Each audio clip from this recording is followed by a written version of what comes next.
Borneo's forests have been logged for decades, for timber mostly, but the advent of palm oil has changed everything.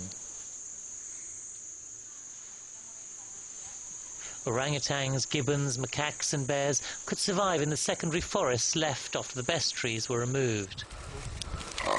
But the practice of clearing everything has left animals without any of their customary habitat.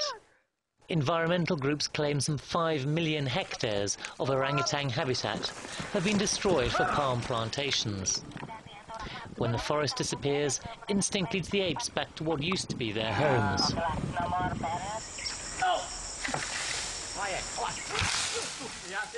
They cling to any stump in the cleared plantations, unable to understand where their food has gone.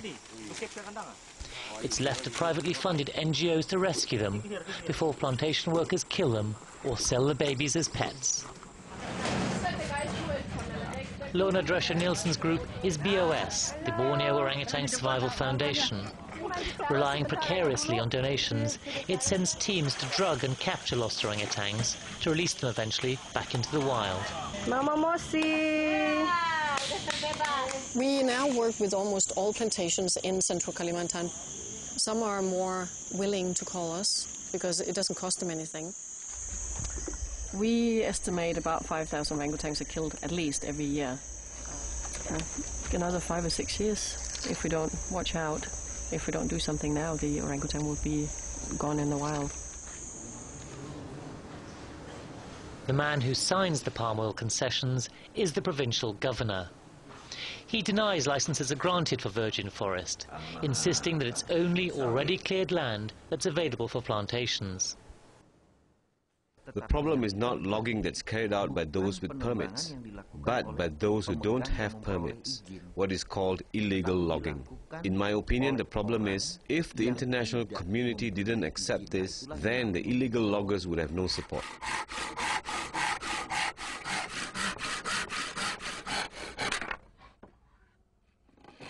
But BOS insists most concessions are given for primary forest.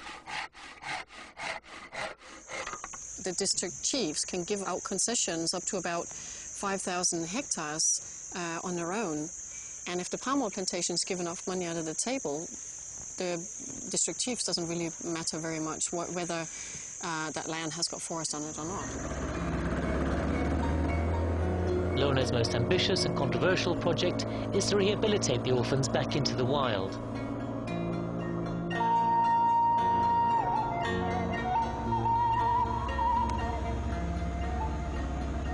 We're going out to one of our release islands where the orangutans are living more or less freely, but still with help with food and stuff, because the islands are not big enough to support as many orangutans that are here.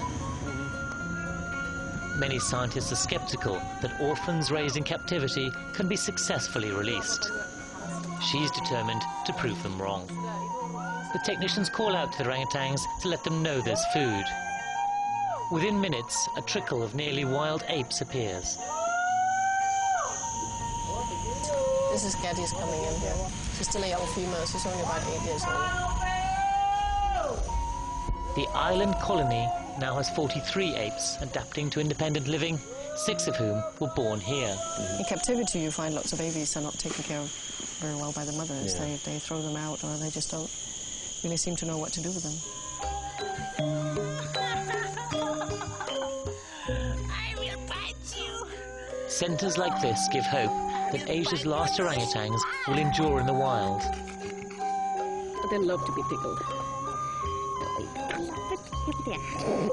But that's far from certain, as long as the world is more concerned with palm oil production than habitat destruction. This week we're coming to you from the Borneo Orangutan Rehabilitation Center, where we're talking about the endangerment of these great apes.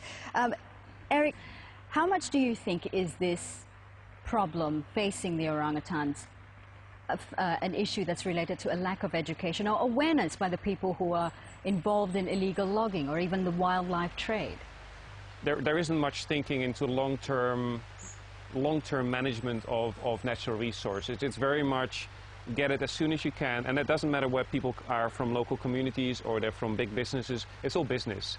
And get it as quickly as you can, as much as you can, without much thinking about the long-term future. Maybe this is all related to Indonesia's past, how things have developed. There wasn't much land security, wasn't much tenure security, so people are used to taking short-term opportunities, and that makes it really hard to put a long-term conservation program management in place.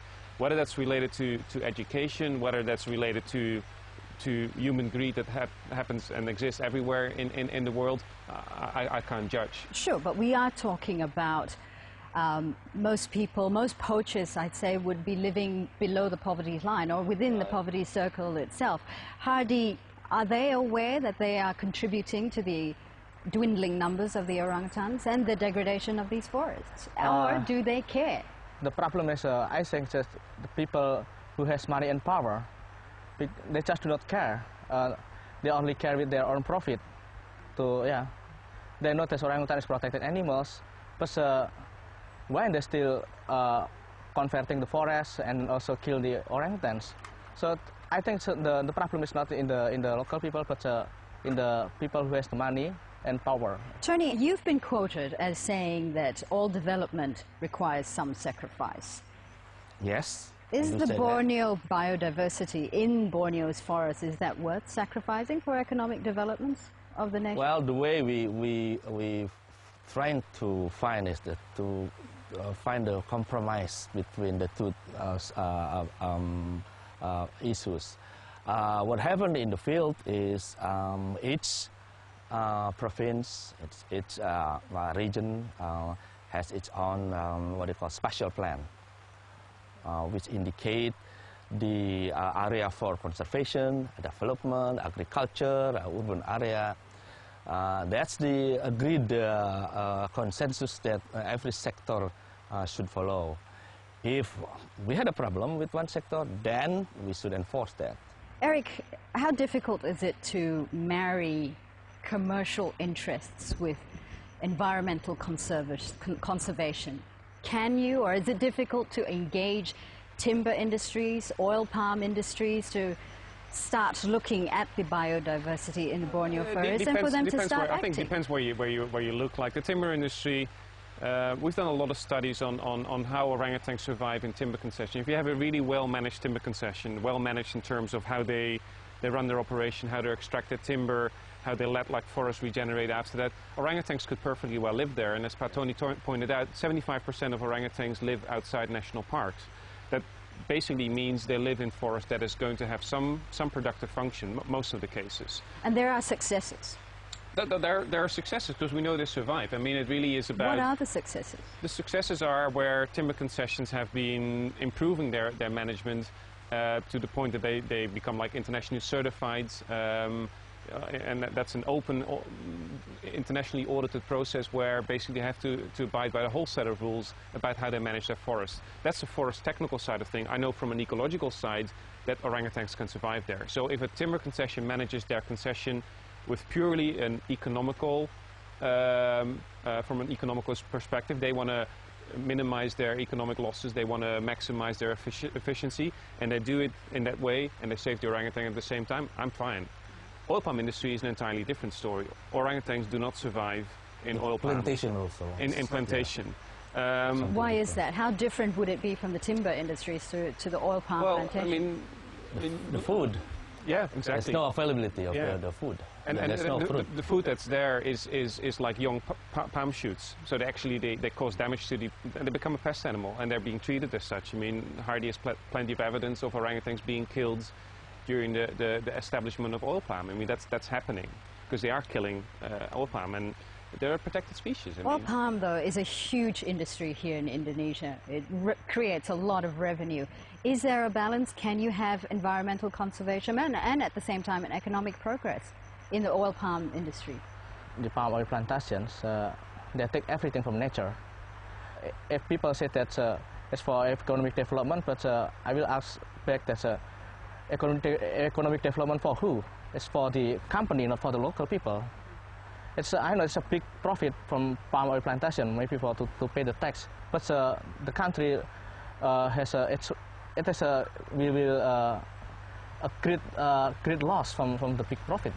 I think that loss, sorry to come back to your question, but I think that this perception that oil palm has to happen because it is a massive driver of the economy, the Indonesian economy, it's not necessarily the case. I mean, there are other uses of forest that can generate as much revenue as oil palm. It's just that people don't count these things. I mean, we're looking at like carbon sequestration at the moment that has the potential to generate.